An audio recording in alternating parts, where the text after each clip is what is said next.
Na aula passada falávamos de Atena, no período arcaico. Vamos dar continuidade da aula falando hoje sobre a cidade Esparta. Bom, Esparta era uma cidade diferente de Atena em vários aspectos, porque Atenas teve uma história marcada pela sua proximidade com o mar e por uma produção cultural intensa. Esparta situava-se no interior e era rodeada de montanhas. Porém, Esparta foi fundada pelos dórios no século IX a.C., na planície de Lacônia, e desde cedo mais parecia um acampamento de armas. Por quê? Porque assim quanto a escassez de terras férteis afetou a cidade grega, os espartanos usaram a força para conquistar a vizinha, a cidade-estado vizinha, Messênia, e transformaram a maioria dos seus habitantes em escravos. É bem isso que vocês entenderam. Os que resistiram ao domínio espartano, esses foram escravizados. O que vai acontecer nesse grande momento? Os espartanos, eles tomam conta daquela região, né? Eles vão denominando ali o seu poder. E isso eles começam a se organizar de certa forma politicamente. Por isso nós vamos ver que tipo de organização está incluído esse grupo. Essa organização eles tem o objetivo de fazer o cidadão um modelo de soldado, bem treinados fisicamente, corajosos e obedientes às leis à autoridade, a engajá-lo no exército e manter assim o modelo de Estado espartano. Por isso surge aqui uma organização política. Bom, as instituições sociopolíticas espartanas foram atribuídas a um legislador lendário chamado Licurgo, que teria recebido as instruções dos deus Apolo, e a organização do Estado espartano era assim constituída, uma estrutura política conhecida ali como uma oligarquia. E essa política, ela se dividia em que forma?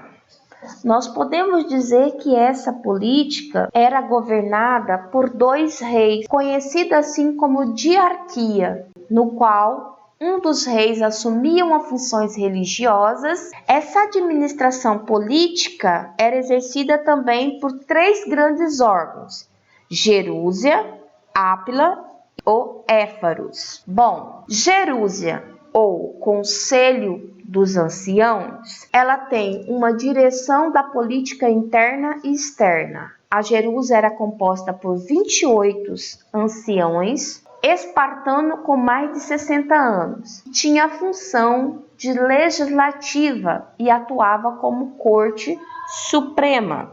Em seguida, nós vamos ter a Ápila, ou Assembleia do Povo. Ápila atribuía-se às eleições ou Assembleia do Povo, atribuições eletivas e legislativas. Eram integradas por todos os cidadãos maiores de 30 anos, cuja função era aprovar as leis e escolher os gerontes e os éforos. E éforos eram compostos por 5 cidadãos com mandatos de 1 ano, tinha todos os poderes e eram eleitos pela Ápila, pois os éforos, eles coordenavam as reuniões da Jerúsia e da Ápila, controlavam a vida econômica, a vida social da cidade, podendo vetar os projetos de lei e fiscalizar as atividades reais. Estão conseguindo entender? Então, nós temos aqui uma gestão, né? Uma forma de organização política,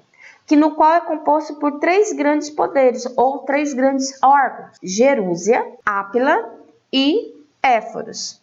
Cada um desses tinha uma função para que os espartanos pudessem ter, assim, uma organização administrativa e política para o seu povo. Mas esse grupo também, ele tem uma organização social. E essa organização social, essa sociedade espartana, dividia-se em três categorias principais: os esparciatas, os periecos e os zilotas.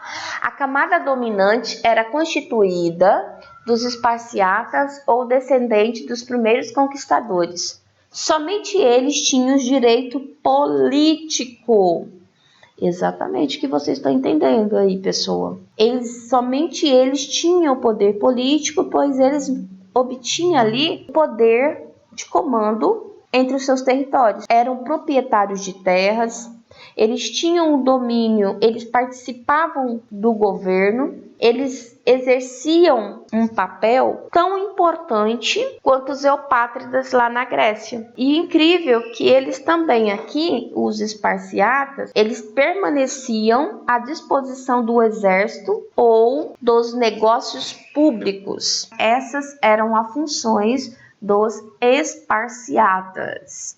E os periecos? Periecos eram homens livres, mas sem direitos políticos. Não podiam tornar-se espartanos, nem casar-se com membro dessa classe. Trabalhavam na agricultura e no comércio e pagavam impostos. Ilota era uma espécie de escravo público, pertencente ao Estado. Para evitar revoltas de ilotas, os espartanos promoviam extermínios anuais, que serviam também de treinamento militar aos jovens. Quando a gente for falar da educação militar desse povo, vocês vão entender quando ele fala desse tipo de extermínio no qual é colocado aqui dentro dessa organização social contra os grupos dominantes. Eles não aceitavam, porque eles viviam presos às terras e principalmente aos espartas. Bom, os ilotas, a diferença dos metecos gregos para os ilotas, que os metecos eram propriedades privadas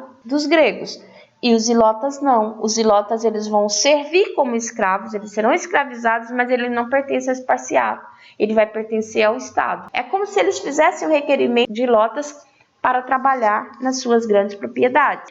E assim vem a educação espartana. Que tipo de educação é essa? De que maneira vemos essa educação? A educação era voltada para a preparação militar e a defesa dos domínios da polis. Ao nascer, cada criança espartana era examinada por um conselho de anciãos, que avaliava sua constituição física.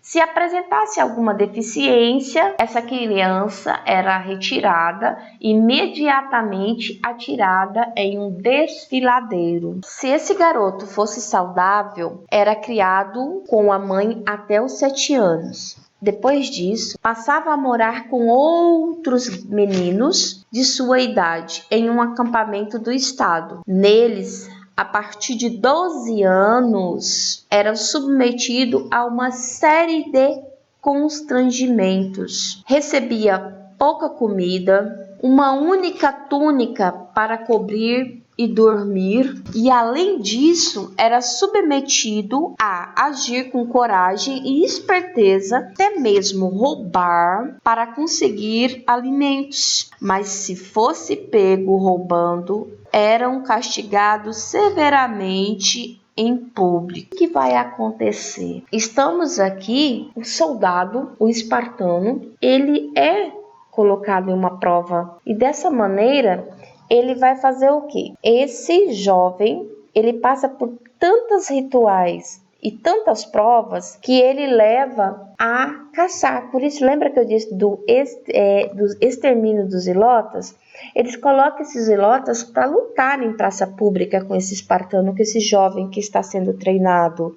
Ele coloca esse jovem para buscar aqui seu alto poder, né? O seu domínio sobre o aprendizado, que é o aprendizado agogê. E aí ele leva a esse indivíduo a lutar até matar o seu ilota. Por isso que quando eles falam do extermínio dos ilotas, eles falam que dentro dessa história que eles colocavam eles para caçá-los e matá-los. Por isso esse grande extermínio. Também conta-se que quando eles lutavam-se em praça pública, o ilotas que conseguia matar um espartano, ele teria o direito, o privilégio de ficar 2 dias sem trabalhar. Mas é importante ressaltar que a característica da educação espartana é treinar essa criança, esse jovem, para pertencer ao exército espartano. Somente aos 30 anos ele se torna um soldado oficial e ganhava os direitos políticos dentro da sua cidade. Não podemos esquecer disso. E em seguida, nós vamos falar também desse momento, que é do período clássico, né? Que vai falar sobre 2 grandes movimentos ou 2 grandes guerras. Guerras essas que irão marcar todo o processo histórico dos gregos. E uma dessas guerras é a Guerra Médicas. Essa batalha, ela envolve 2 grandes povos, gregos e persa. O motivo dessa guerra é a expansão do Império Persa. A riqueza das cidades gregas como Atenas e Esparta e Tebas, que eram as maiores cidades-estado da região, acabou atraindo a cobiça do então poderoso Império Persa. Porém, o que vai acontecer? Os persas, que era liderado por Dário, atacaram as cidades gregas e estas, por sua vez, deixaram de lado as suas diferenças e uniram contra o inimigo comum. Quem era o inimigo comum? O Império Persa, Dário. Atenas, detentora da melhor frota naval, Esparta, olhe bem, Atenas, detentora da frota naval, Esparta, detentora da força terrestre, bons militares, lideraram contra os persas. E aí nós ficamos um bom período de duração dessa guerra. E dentro desse período, nesse grande período de guerra, nós vamos se destacar aqui, entre a guerra gregas e persas, 4 grandes batalhas importantes: a de Maratona, a de Termópilas, a de Salamina e a de Plateias. A de Maratona era uma batalha marítima, vencida pelos gregos sob o comando do ateniense Milcíades. A de Termópilas, que também está incluída, era uma batalha terrestre, vencida pelos persas. Por que vencida pelos persas? Porque foi comandada não pelo Dário, mas sim pelo seu filho Xerxes. Nessa batalha, Xerxes, ele lidera um grande exército, mas ele também vai fazer uma grande emboscada. Por quê? Os espartanos, que foram liderados por Leônidas, eles resistiram até o último homem, depois de terem sido cercados no desfiladeiro de Termópilas. Bom, Xerxes se prepara para atacar os gregos, porém os gregos, juntamente com seu comandante Leônidas, achando que eles estavam com o domínio dessa guerra, eles acabaram sendo atraídos para um desfiladeiro, e esse desfiladeiro, quem saiu na pior foram os gregos. Porém, essa é a única batalha no qual o Império Persa ele sai vitorioso. E em seguida vimos a Batalha de Salaminas. Batalha marítima, também foi uma batalha marítima, vencida pelos atenienses, liderada por Temístocles. Eles já se juntam, se organizam. Nós temos aqui as cidades e estados se movimentando, fazendo com que eles entregam, se ajuntam e vão se unindo para que eles tenham mais força e mais resistência para vencerem o Império Persa. E em seguida vem a Plateia, que era uma batalha vencida pelos gregos, liderada por Pausânias. Vencidas as guerras, os atenienses convenceram as outras cidades gregas a se unirem, porque eles ficaram receosos, alegando que os persas poderiam voltar a atacá-los. E assim eles formaram aqui uma confederação, uma junção de cidades e estados, conhecida como Liga de Delo ou Confederações de Delo, a união das cidades gregas sob a liderança de Atena. O que vai ocorrer? Cada cidade da Confederação de Delos era obrigada a enviar para Atenas soldados. Prestem atenção, com essa Liga de Delos, cada participante, cada cidade-estado que faziam parte desse grupo, eles tinham que enviar para Atenas soldados, navio ou dinheiro. Isso acabou levando para Atenas grande volume de recurso, o que contribuiu para que a cidade exercesse o seu imperialismo. Nós temos aqui várias cidades-estados se mobilizando em prol de uma segurança da tua região. Mas, com base na sua força militar, Atenas induziu as outras cidades a lhe pagar impostos e passou a usar os recursos delas provenientes em benefício próprio. Imagine, pessoal, nós temos um grupo se aliado com o próprio objetivo de defesa do teu território.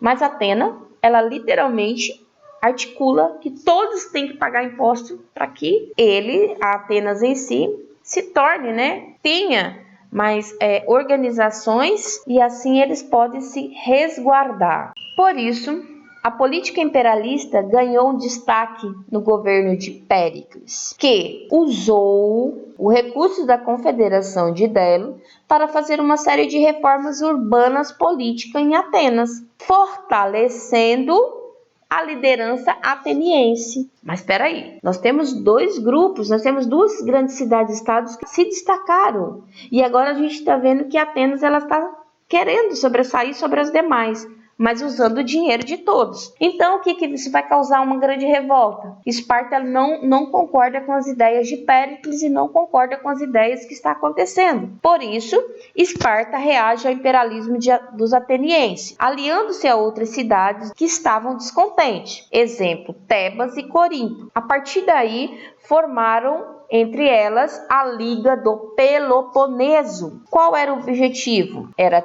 desestruturar, tirar o poder de Atenas.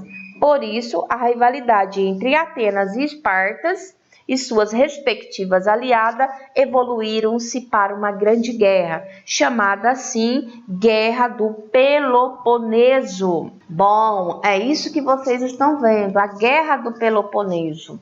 A Guerra do Peloponeso teve início quando as cidades de Tebas, aliada ao Esparta, que eu acabei de dizer, decidiu atacar Plateia, que era aliada de Atenas. Assim, a guerra ficou marcada pelo confronto destas duas polis e suas aliadas. A Guerra de Peloponeso só teve fim quando a polis da Macedônia, governada por Felipe II, invadiu Atenas e se deu o início da sua expansão por território da Ásia, Europa e África. Porém, o que acontece diante desse momento aqui? Nós temos aqui um povo que está em luta, um povo que vem avançando, Esparta se aliando aos demais, só que com tantas guerras sucessivas, uma atrás da outra, cidades-estados gregos causaram várias mortes. Além das mortes, o que surgiu ali foi uma crise econômica e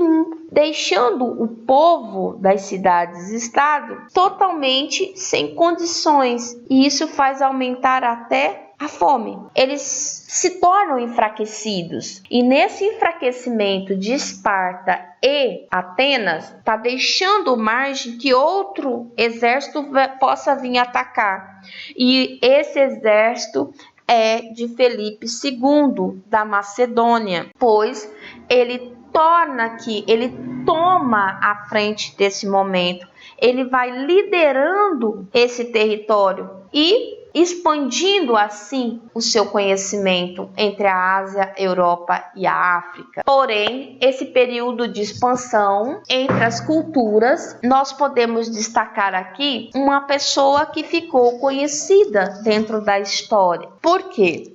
Felipe II ele vai para essa conquista, mas ele não consegue até então dominar por um bom tempo.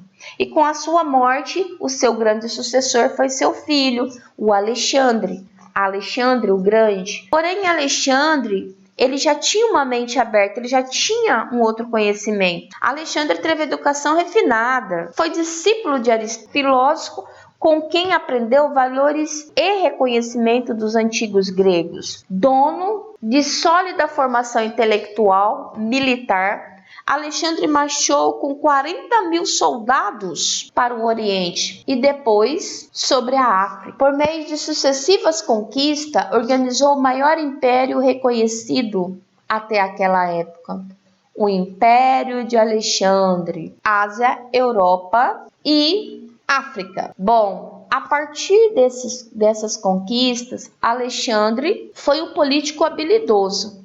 Respeitou as tradições, as religiões dos povos conquistados, admitiu até mesmo soldados persas no seu exército, estimulou o casamento de seus soldados com mulheres orientais.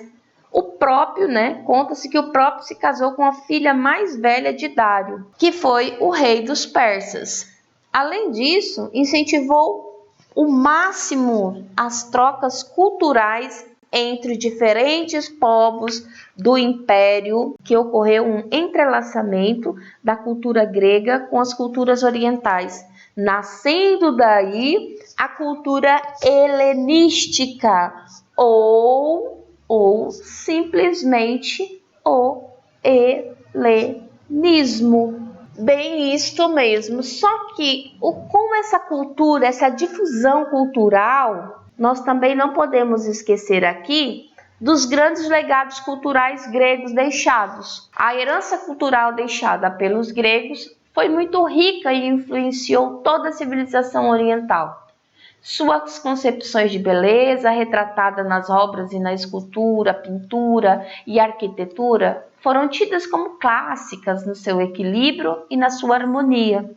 Também a sua produção teatral, filosófica e científica foi fecundado e marcou a linha de pensamento até a Idade Moderna. Exatamente isso. Nós não podemos esquecer que dentro dessa difusão cultural havia-se, o lado que Alexandre conservou, que foi a língua e a poesia.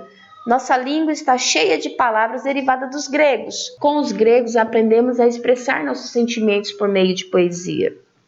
Temos a religião. Mesmo sendo politeísta, os gregos imaginavam seus deuses à imagem e semelhança do seu homem. As leis dos antigos gregos baseavam-se em um conselho popular, ou seja, estavam de acordo com a maioria. E esses são alguns legados.